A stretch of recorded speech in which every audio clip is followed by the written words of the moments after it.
Hey everyone, and welcome back to the channel. So today, let's take a look at the 2026 Jeep Grand Wagoneer. This is the L Summit Obsidian. It's finished off in silver zenith, and with options, MSRP is just over $107,000. We have quite a lot to go over for this jumbo SUV, and you have several different trim levels, of course, just depending on what you would like out of your SUV. So let's start off with what this is powered by. This is the Hurricane engine. It's the 3-liter twin turbo inline 6.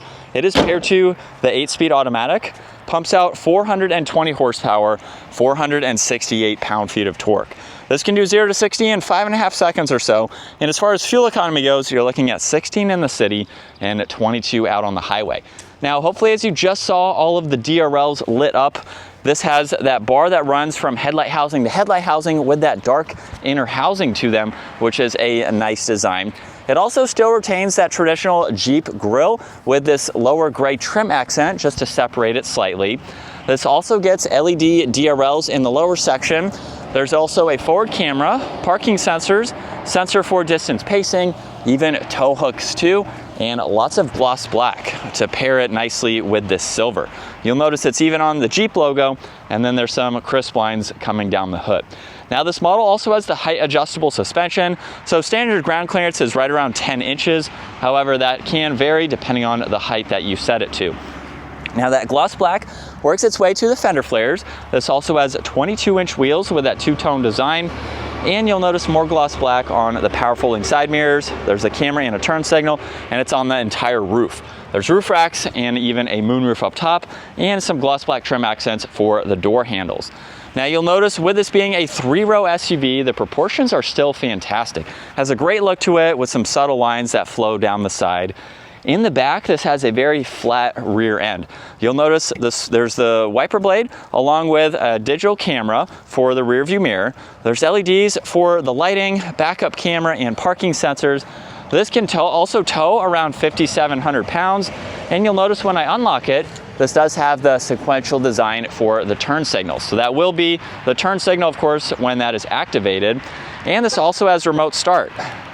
So we can lock it, double tap that button, and then you just hold on this button in order to shut it off. Now, for the rest of the key fob, you can use this button on the left to lower the vehicle. So if it is in a high position and you want to enter and exit a little bit easier, use that. You can use the other control to open up the power liftgate. Now, the glass is fixed, so that does not open, but there are 2 controls underneath. Use the left one to lock it. The right one is to open the power liftgate. And then I have this item on the right side. This is with the 3rd row up. This is how much space you have with everyone in the vehicle. That is pretty impressive to see. You'll notice too, there is a little bit of storage under the floor where you can place in some additional rack systems as needed and put in some small items. Now, you also have the adjustments for this 3rd row. So you can just push on them in order to put them up and down. If that 2nd row is in the way, you have the controls to fold those down as well. There's also a 12-volt too, and as you can tell, lots of space. Very impressive to see. There's also some tie-down hooks too, and the control on the left side there is how you close the liftgate, so you don't have to reach up for that. Now, this also has proximity door handles, so grab any one of them, and it also has the power side steps, which is helpful. Now, there's also the manual sunshades, the Macintosh audio, lots of trim accents, and storage in the lower section. This also gets captain's chairs as well, and pushing on this control by the headrest is the easiest way to get into that 3rd row. Now, as you can tell, I have the 3rd row down at the moment. I can use this control here instead of walking all the way around and put it back up. So that is a very nice, convenient feature to have. Now, once in back at 5'10", I honestly have a lot of space. You can recline the 3rd row. There's auxiliaries, cup holder, storage, armrest, large windows too. You even get a sunshade and sunroof here for your 3rd row passengers. And then I could have 2 other people next to me. I have plenty of legroom too. So if you need a functional people hauler, doesn't matter where I sit in this vehicle, I am going to be very comfortable. Now, as we hop in, you have rear entertainment. There's also storage pockets. This screen here is for all of the climates. These captain chairs are also heated and ventilated, so you can go through those. And then you have auxiliaries, a remote for the screens with storage, and cup holders down below. And then that full moonroof up top, I have about 2 inches or so of headroom, and you have the reclining seats. So you can get nice and comfortable. Now up front, you'll see all the window controls, side mirror adjustments, more storage. These are the seat adjustments, and then when the vehicle's on, you'll be able to go through the massaging seats with those adjustments and the memory seating controls. And then this has the full leather interior as well. It's also on the steering wheel. Volume and tuning is on the back side. Cruise control settings are on the right, along with being able to adjust gears. Left side, there's some Bluetooth controls, and then you can go through all the info with the digital gauge cluster. So we're starting on number 6 here, where you have some off-road information. You can get into your trailering, so you can make sure you're safe and ready to go. There's audio, messages. You also have screen setup, so you can adjust what you would like to see and the sizing of all of that as well. You have the head-up display that you can monitor and go through some of that info. And then you have your speed, where you do have 2 different settings. So there's analog and digital. You have driver information, lots of vehicle info to scroll through, and then some trip information and the navigation as well. This also has an automatic steering wheel for those adjustments and a nice flat bottom design too. Now there's the e-brake, headlight adjustments, dimmer switches for the gauges, 1 air vent, leather for the dash, head-up display, and then with the infotainment system, you have a lot to go through.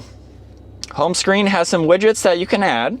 You can get into media, climate as well, where there's heated and ventilated seats, the heated steering wheel. You can also get into your seat adjustments or use those controls on the door panel. This has massaging seats. Again, you have those controls on the door panel, and you can also get into the rears too. You can pair your phone, get into your ambient lighting. You can also fold down the 2nd and 3rd row headrests. You get into the power adjustments, and there's the family cam. So you can monitor that as needed. You also have several apps to scroll through as well, and then pull up the navigation. Now you also have adjustments for the seats on both sides with the steering wheel. There's volume and tuning. Physical buttons for the climates, including some defrosters, and then you also have a dedicated screen to all of the climates and the seats. So what I just went through in the upper screen, you have it there. So if you are on a separate screen up top, you can pull those up. Now you can also fold that out of the way, where you have wireless charging, storage, and auxiliaries.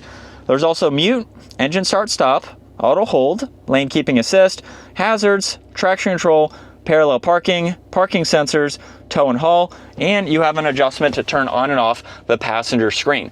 You can get into audio, video, HDMI, you have navigation and devices along with some cameras, and then you can pair your headphones to that screen too. Now there's also this digital rear view camera, so you can go through that with several adjustments. You get a sunglass holder up top. There's also adjustments for the sunshade and sunroof, dome lights, call buttons, the rear liftgate, and garage door buttons in the sun visor. Now down below, there's also several driving modes, so you can toggle between these as needed, and the height of the vehicle will change depending on that mode. You can also, however, adjust the height of the vehicle by yourself using this control here. There's also a downhill assist, 4-wheel drive low, and then this is how you can put it into reverse and drive, where you can pull up all of the camera angles here, depending on what you need to see. You also have cup holders with lots of storage. You get storage in the middle of this armrest with an auxiliary, and tons of storage down below.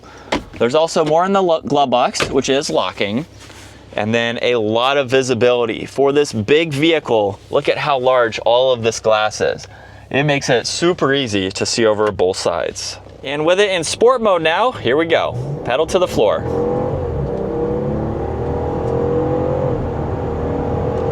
And for its weight, I think it has a good bit of power.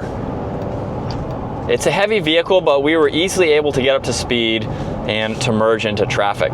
So this is what it's like to be behind the wheel for the Grand Wagoneer. I currently have the center infotainment system off, which is another cool feature. You have a lot of tech here, but if you just want a calm screen, you just want a calmer setting, you can easily turn both of those off with the push of one button there. And it's a nice place to be. I could see going on long trips, driving every day, hauling a lot of people. It's a people hauler at the end of the day, but you have a lot of nice refinements just to give you all of that tech if that is something that you were looking for. It's also pretty easy to drive around the city. I know today's test drive is mainly out on the highway, which I don't do that often with vehicles, but driving this around the city, it's really not all that hard. The maneuverability is pretty good for its added length. There's no rear wheel steering, which I think would be nice, especially for this price point, but in general, the turning radius is pretty respectable for its size. But that is going to wrap it up for the 2026 Jeep Grand Wagoneer. If you enjoyed today's video, give it a huge thumbs up and consider smashing that subscribe button so you can stay up to date with our daily uploads. I will see you all in the next video.